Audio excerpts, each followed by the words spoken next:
ವಾಷಿಂಗ್ಟನ್ನಲ್ಲಿನ Trump ಕಾರ್ಯಕ್ರಮದ ಮೇಲೆ ದಾಳಿ ನಡೆದಿರುವಂತಹ ವಿಚಾರ ಇದೀಗ ಮತ್ತಷ್ಟು ಚರ್ಚೆಗೆ ಗ್ರಾಸವಾಗಿದೆ. ದಾಳಿಯು ಹತ್ಯೆ ಯತ್ನವೋ ಅಥವಾ ರಾಜಕೀಯ ನಾಟಕವೋ ಅನ್ನುವಂತಹ ಪ್ರಶ್ನೆ ಮುನ್ನೆಲೆಗೆ ಬರ್ತಾ ಇದೆ. ಆಧಾರ ರಹಿತ ಊಹೆಗಳು ಮತ್ತು ಸುಳ್ಳು ಸುದ್ದಿಗಳ ಹರಿದಾಟವಾಗ್ತಾ ಇದೆ. ಇನ್ನೊಂದು ಕಡೆ ಭದ್ರತಾ ಲೋಪದ ಬಗ್ಗೆ ಆತಂಕಗಳು ಹೆಚ್ಚಾಗ್ತಾ ಇದೆ. ಅಲ್ಲೆಲ್ ಮೇಲೆ ಭದ್ರತಾ ಸಿಬ್ಬಂದಿ ಫೈರಿಂಗ್ ಮಾಡಲಿಲ್ಲ ಯಾಕೆ ಅನ್ನುವಂಥ ಪ್ರಶ್ನೆಗಳು ಕೂಡ ಮೂಡಿದೆ. ಇನ್ನು ಅಲ್ಲೆಲ್ನನ್ನ ಶರ್ಟ್ ಇಲ್ಲದ ಸ್ಥಿತಿಯಲ್ಲಿ ಬಂಧಿಸಿರೋದು ಕೂಡ ಅನುಮಾನಕ್ಕೆ ಕಾರಣವಾಗ್ತಾ ಇದೆ. ವಾಷಿಂಗ್ಟನ್ನಲ್ಲಿನ ಮೊನ್ನೆ ನಡೆದಿದ್ದಂತಹ ಕಾರ್ಯಕ್ರಮದಲ್ಲಿ ಏಕಾಏಕಿ ಈ ರೀತಿಯಾಗಿ ಫೈರಿಂಗ್ ಆಗುತ್ತೆ ಅನ್ನುವಂತಹ ಸುದ್ದಿ ಯಾವಾಗ ಬರುತ್ತೆ ಆಗ ಎಲ್ಲರೂ ಕೂಡ ಆತಂಕಕ್ಕೆ ಒಳಗಾಗ್ತಾರೆ. ಆ ಕೆಲವೊಂದಿಷ್ಟು ವಿಜುವಲ್ಸ್ ಅನ್ನ ಕೂಡ ಅಬ್ಸರ್ವ್ ಮಾಡಲಾಗತ್ತೆ. ಆದರೆ ಸದ್ಯಕ್ಕೆ ಮೂಡ್ತಾ ಇರುವಂತಹ ಪ್ರಶ್ನೆ, ಇದರಲ್ಲಿ ಏನಾದರೂ ಪ್ರೀ ಪ್ಲಾನ್ಗಳು ನಡೀತಾ ಇದೆಯಾ, ಪ್ರೀ ಪ್ಲಾನ್ ಆಗಿತ್ತಾ ಅನ್ನುವಂಥ ವಿಚಾರ. ಯಾಕೆ ಅಂತ ಹೇಳಿದ್ರೆ, ಒಂದು ಕಡೆ ಮಧ್ಯಪ್ರಾಚ್ಯದಲ್ಲಿ ಆಗ್ತಾ ಇರುವಂಥ ಸಂಘರ್ಷ ಯಾವ ಲೆವೆಲ್ಗೆ ಹೋಗಿ ತಲುಪಿದೆ, ಸಂಧಾನದ ಮಾತುಕತೆಗಳವರೆಗೂ ಹೋದ್ರೂ ಕೂಡ ಸಂಧಾನ ಆಗ್ತಾ ಇಲ್ಲ. ಹಾಗಾಗಿ ಏನು ಮಾಡೋದಕ್ಕೆ ಆಗ್ತಾ ಇಲ್ಲ ಅನ್ನುವಂಥ ಸಂದರ್ಭದಲ್ಲಿ ಈ ರೀತಿ ಏನಾದರೂ ಹೊಸ ಪ್ಲಾನ್ ಅನ್ನ ಮಾಡ್ತಾ ಟ್ರಂಪ್ ಅನ್ನುವಂತಹ ವಿಚಾರ ಕೂಡ ಸದ್ಯ ಮುನ್ನೆಲೆಗೆ ಬರ್ತಾ ಇದೆ.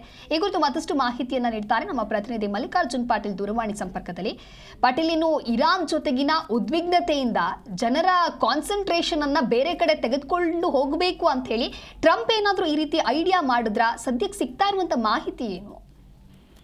ಎಸ್ ದಿವ್ಯದಾಸ್, ನಿನ್ನೆ ಡೊನಾಲ್ಡ್ ಟ್ರಂಪ್ ಅವರ ಹತ್ಯೆಯ ಯತ್ನ ನಡೀತು ಅಂತ ಹೇಳಿ ಸಾಕಷ್ಟು ಒಂದು ಬಿಂಬಿತವಾಗಿತ್ತು. ಬಟ್ ಈ ಒಂದೇ ಒಂದು 10 ಸೆಕೆಂಡ್ ನಲ್ಲೇ ಆ ಒಬ್ಬ ದಾಳಿಕೋರನನ್ನ ಬಂಧನ ಮಾಡಲಾಯಿತು. ಬಟ್ ಇಲ್ಲಿ ಸಾಕಷ್ಟು ಅನುಮಾನಗಳ ಕಾಣತೊಡಗ್ತಾ ಇದೆ. ಏನಂತ ಅಂದ್ರೆ, ಈ ಕಾರ್ಯಕ್ರಮದಲ್ಲಿ ಗುಂಡಿನ ದಾಳಿ ನಡೆಸಿದವನ್ನ ಅರೆಸ್ಟ್ ಮಾಡಿದಂತಹ ರೀತಿ. ಯಾಕೆಂದ್ರೆ ಆತ ಒಂದು ಶಸ್ತ್ರಸಜ್ಜಿತವಾಗಿ ಎಂಟ್ರಿ ಕೊಟ್ಟಿದ್ದ. ಈಗ ಅಮೆರಿಕ ಅಂದ ತಕ್ಷಣ ನಮ್ಗೆ ನೆನಪಿಗೆ ಬರೋದು ಸಿಕ್ಕಾಪಟ್ಟೆ ಸೆಕ್ಯೂರಿಟಿ ಇರುತ್ತೆ. ಅಮೆರಿಕ ಅಧ್ಯಕ್ಷರ ಬಳಿ ಹೋಗ್ಬೇಕು ಅಂತಂದ್ರೂ ಕೂಡ ಕಿಲೋಮೀಟರ್ ಗಟ್ಟಲೆ ಅಲ್ಲಿ ಎಲ್ಲ ಏನಾದ್ರೂ ಶಸ್ತ್ರಸಜ್ಜಿತ ಯಾರಾದ್ರೂ ಒಬ್ಬ ವ್ಯಕ್ತಿ ಬಂದ್ರೆ ಡಿಟೆಕ್ಟ್ ಆಗತ್ತೆ ಅನ್ನುವಂಥದ್ದು ಒಂದು ಕಲ್ಪನೆ ಖಂಡಿತವಾಗ್ಲೂ ಇದೆ. ಹಾಗೆ ಕೂಡ ಅಲ್ಲಿ ಶಸ್ತ್ರಾಸ್ತ್ರಗಳನ್ನ ವಶಪಡಿಸಿಕೊಳ್ಳುವಂತ ಎಲ್ಲ ತಂತ್ರಜ್ಞಾನಗಳ ಅಲ್ಲಿದೆ. ಆದ್ರೂ ಕೂಡ ಈತ ಆ ಒಂದು ಕಾರ್ಯಕ್ರಮವನ್ನ ನಡೀತಾ ಇದ್ದಂತಹ ಹೋಟೆಲ್ನಲ್ಲಿ ಶಸ್ತ್ರಾಸ್ತ್ರಗಳನ್ನ ಹೇಗೆ ತೆಗೆದುಕೊಂಡು ಬಂದ ಅನ್ನುವಂತ ಒಂದು ಅನುಮಾನ. ಎರಡನೇ ಅನುಮಾನ ಹೇಗೆ ಅಂತಂದ್ರೆ, ಈತ ಶಸ್ತ್ರಾಸ್ತ್ರಗಳಿಂದ ಫೈರ್ ಮಾಡಿದ ತಕ್ಷಣ ಭದ್ರತಾ ಸಿಬ್ಬಂದಿ ಈತನನ್ನ ಬಂಧನ ಮಾಡೋದಕ್ಕೆ ಒಂದ್ ಸ್ವಲ್ಪ ಟೈಮ್ ತಗೊಂಡ್ರು. ಅದನ್ನ ಬಿಟ್ಟು ಈತನ ಮೇಲೆ ಯಾಕೆ ಫೈರ್ ಮಾಡ್ಲಿಲ್ಲ ಅನ್ನುವಂಥದ್ದು ಒಂದು ಪ್ರಶ್ನೆ ಆಗ್ತಾ ಇದೆ ಇಲ್ಲಿ. ಮತ್ತೆ ಇನ್ನೂ ಅನುಮಾನಗಳು ಸಾಕಷ್ಟು ಕಾಣ್ತಾ ಇದಾವೆ. ಯಾಕಂದ್ರೆ ಆ ಒಂದು ಕಾರ್ಯಕ್ರಮದ ವೇಳೆ ಅಲ್ಲಿ ಇದ್ದಂತಹ ಏನು ಮಾನಸಿಕ ತಜ್ಞ ಪರ್ಲ್ಮನ್ ಏನಿದ್ರಲ್ಲ, ಅವರ ಏನೋ ಒಂದು ಚೀಟಿನ ಅಮೆರಿಕ ಅಧ್ಯಕ್ಷರು ತೋರಿಸ್ತಾ ಇರ್ತಾರೆ. ಆ ಚೀಟಿಯಲ್ಲಿ ಏನ್ ಬರ್ದಿತ್ತು, ರಹಸ್ಯ ಏನಾದ್ರೂ ಒಂದು ಸಂಕೇತ ಇತ್ತ ಅನ್ನೋದು ಕೂಡ ಇಲ್ಲಿ ಅನುಮಾನ ವ್ಯಕ್ತವಾಗ್ತಾ ಇದೆ. ಅದ್ರ ಜೊತೆಗೆ ಪ್ರಥಮ ಮಹಿಳೆ ಮೆಲಾನಿಯಾ ಟ್ರಂಪ್ ಮತ್ತೆ ಜೆಡಿ ವ್ಯಾನ್ಸ್, ಉಪಾಧ್ಯಕ್ಷ ಜೆಡಿ ವ್ಯಾನ್ಸ್ ಮೊದಲು ಆ ಒಂದು ವೇದಿಕೆಯಿಂದ ಹೊರಗಡೆ ಬರ್ತಾರೆ. ಮೊದಲು ಅವರನ್ನ ರಕ್ಷಣೆ ಮಾಡ್ತಾರೆ. ಅದಾದ ನಂತರ ಟ್ರಂಪ್ ಅವ್ರನ್ನ ಭದ್ರತಾ ಸಿಬ್ಬಂದಿ ರಕ್ಷಣೆ ಮಾಡ್ತಾರೆ. ಇಲ್ಲಿ ಭದ್ರತಾ ಸಿಬ್ಬಂದಿ ಮೊದಲು ರಕ್ಷಣೆ ಮಾಡ್ಬೇಕಾಗಿದ್ದು ಟ್ರಂಪ್ ಅವ್ರನ್ನ, ಆದ್ರೆ ಇವರಿಬ್ಬರನ್ನ ಮೊದಲು ಯಾಕೆ ರಕ್ಷಣೆ ಮಾಡಿದ್ರು ಅನ್ನುವಂಥದ್ದು ಪ್ರಶ್ನೆಗಳು ಕಾಣಿಸ್ತಾ ಇದೆ. ಇನ್ನು ಕಮಲಾ ಹ್ಯಾರಿಸ್ ಅವರ ಪ್ರಚಾರಕ್ಕೆ ತನ್ನ ದೇಣಿಗೆ ನೀಡಿದ್ದ ಈತ ಅಂತ ಹೇಳಿ ಸಾಕಷ್ಟು ಊಹಾಪೋಹಗಳು ನಿನ್ನೆ ಆಗಿತ್ತು. ಬಟ್ ಇವತ್ತು ಆ ರೀತಿಯಾದಂತಹ ಯಾವುದೇ ರಾಜಕೀಯ ಪಕ್ಷಕ್ಕೆ ಈತ ಸೇರಿಲ್ಲ ಅಂತ ಹೇಳಲಾಗ್ತಾ ಇದೆ. ಹಾಗಿದ್ರೆ ಆತನ ಟಾರ್ಗೆಟ್ ಏನಾಗಿತ್ತು ಅನ್ನೋದು ಒಂದು ಪ್ರಶ್ನೆ. ಆದ್ರೆ ಇನ್ನೊಂದು ಪ್ರಶ್ನೆ, ಇದೆಲ್ಲ ರಾಜಕೀಯವಾಗಿ ಬಿಂಬಿತವಾಗಿತ್ತ? ಇರಾನ್ ಯುದ್ಧದಿಂದ ಟ್ರಂಪ್ ಅವರ ಹೆಸರಿಗೆ ಕೆಲವೊಂದಿಷ್ಟು ಮಸಿ ಬಳಿತಾನೆ ಇತ್ತು. ಆ ಒಂದು ಮಸಿಯನ್ನ ಅಳಿಸಿಕೊಳ್ಳೋದಕ್ಕೆ, ಬೇರೆ ಕಡೆಗೆ ಜನರನ್ನ ಡೈವರ್ಟ್ ಮಾಡೋದಕ್ಕೆ ಈ ರೀತಿಯಾದಂತಹ ಪ್ಲಾನ್ ನ ಮಾಡಿದ್ರ, ಅಥವಾ ನಿಜವಾಗ್ಲೂ ಆತ ಕೊಲ್ಲೋದಕ್ಕೆ ಬಂದಿದ್ನ? ಕೊಲ್ಲೋದಕ್ಕೆ ಬರೋದೇ ಆದ್ರೆ ಆತನ್ ಗೊತ್ತಿತ್ತು ಒಳಗಡೆ ಹೋಗೋದಕ್ಕಾಗಲ್ಲ, ಗನ್ಗಳನ್ನ ಮುಖಾಂತರ ಹೋದ್ರೆ ಹೊರಗಡೆ ಭದ್ರತಾ ಪಡೆ ಇದೆ, ನನ್ನನ್ನ ಖಂಡಿತವಾಗ್ಲೂ ಕೊಲ್ತಾರೆ ಅಂತ ಹೇಳಿ. ಆದ್ರೂ ಕೂಡ ಯಾಕೆ ಆತ ಪ್ರಯತ್ನ ಮಾಡ್ದ ಅನ್ನುವಂಥದ್ದು ಒಂದು ಪ್ರಶ್ನೆ. ಅದ್ರ ಜೊತೆಗೆ ಆತ ಪತ್ರಿಕೆಯನ್ನ ತೆಗೆದುಕೊಂಡು ಆ ಒಂದು ಹೋಟೆಲ್ಗೆ ಎಂಟ್ರಿ ಕೊಟ್ಟಿದ್ದ ಅಂತ ಹೇಳಲಾಗ್ತಾ ಇದ್ದಾರೆ.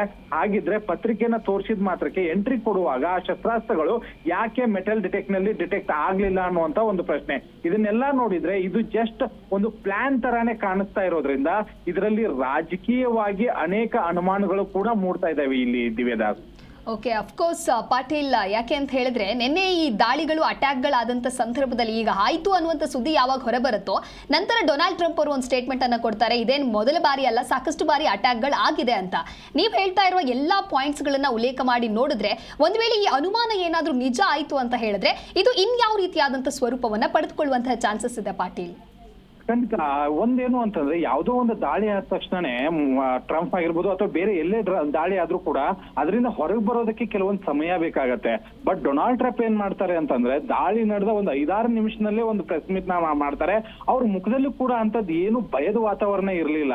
ಅವ್ರು ಏನ್ ಹೇಳ್ತಾರೆ ಅಂತಂದ್ರೆ ಇದೆಲ್ಲ ನನಗೆ ಕಾಮನ್ ಬಿಡಿ, ಮೊದಲು ಕೂಡ ಆಗಿತ್ತು ಅನ್ನುವಂಥದ್ದು ಒಂದು ಮಾತನ್ನ ಹೇಳ್ತಾರೆ. ನೋಡಿ, ಇಂತಹ ಒಂದು ಮಾತುಗಳನ್ನ ಕೇಳಿದ್ರೆ ಮತ್ತೆ ಅವರು ಇರಾನ್ ವಿರುದ್ಧ ಈ ಒಂದು ಯುದ್ಧ ನಡೆಸ್ತಾ ಇರುವಾಗ ಇಂತಹ ಒಂದು ಗೊಂದಲಗಳು ಆಗ್ತಾ ಇರೋದ್ರಿಂದ ನನ್ನ ಮೇಲಿನ ಒಂದು ನಂಬಿಕೆ ಜನರು ಕಳ್ಕೊಬಾರ್ದು. ಯಾಕೆಂದ್ರೆ ಅಮೆರಿಕಾದಲ್ಲೂ ಕೂಡ ಸಾಕಷ್ಟು ಪ್ರತಿಭಟನೆಗಳು ನಡೀತಾ ಇತ್ತು. ಇದನ್ನೆಲ್ಲವನ್ನ ತೊಡಗಿಸೋದಕ್ಕೆ ಟ್ರಂಪ್ ಈ ರೀತಿ ಡ್ರಾಮಾ ಮಾಡಿದ್ರ ಅನ್ನುವಂತ ಮಾತುಗಳು ಕೂಡ ಕೇಳಿ ಬರ್ತಾ ಇದೆ. ಬಟ್ ಇದು ಟ್ರಂಪ್ ಅವ್ರಿಗೂ, ಯಾಕಂದ್ರೆ ಟ್ರಂಪ್ ದಿನಕ್ಕೊಂದು ಹೇಳಿಕೆ, ದಿನಕ್ಕೊಂದು ನಾಟಕ, ದಿನಕ್ಕೊಂದು ಆಟಗಳನ್ನ ಆಡ್ತಾನೆ ಬಂದಿದ್ದಾರೆ. ಈಗ ಇರಾನ್ ಜೊತೆಗೆ ಮಾತುಕತೆ ನಡೆಸ್ತೀವಿ ಅಂತ ಹೇಳಿ ಇಸ್ಲಾಮಾಬಾದ್ ಅಲ್ಲಿ ಕಳಿಸ್ತೀವಿ ನಮ್ಮ ಪದಾಧಿಕಾರಿನ ಅಂತ ಹೇಳಿದ್ರು. ಅದಾದ ನಂತರ ಅವರೇ ಬರ್ಲಿ, ಕರೆ ಮಾಡ್ಲಿ ಅಂತ ಹೇಳಿ ಬೆಗ್ ಮಾಡ್ತಾ ಇದ್ದಾರೆ. ಒಂದು ಲೆಕ್ಕಾಚಾರದಲ್ಲಿ ಟ್ರಂಪ್ ಈ ರೀತಿಯಾದಂತಹ ಮಾತುಕತೆಗಳನ್ನ ನೋಡಿದ್ರೆ ಇದೆಲ್ಲೋ ಅವರ ಪಕ್ಷದ ಒಂದು ಡ್ರಾಮಾ ಅಂತ ಅನಿಸ್ತಾ ಇದೆ ಹೊರತು ಇದು ಬೇರೆ ಯಾವುದೇ ರೀತಿಯಾದಂತಹ ದಾಳಿ, ಸಂಚು, ಯತ್ನ ಈ ರೀತಿಯಾದಂತಹ ಅನುಮಾನಗಳು ಎಲ್ಲೂ ಮೂಡಿಸ್ತಾ ಇಲ್ಲ ಅಂತ ಅನಿಸ್ತಾ ಇದೆ ಇಲ್ಲಿ. ಓಕೆ, ಥ್ಯಾಂಕ್ ಯು ಪಾಟೀಲ್ ನಿಮ್ಮೆಲ್ಲ ಮಾಹಿತಿಗಾಗಿ.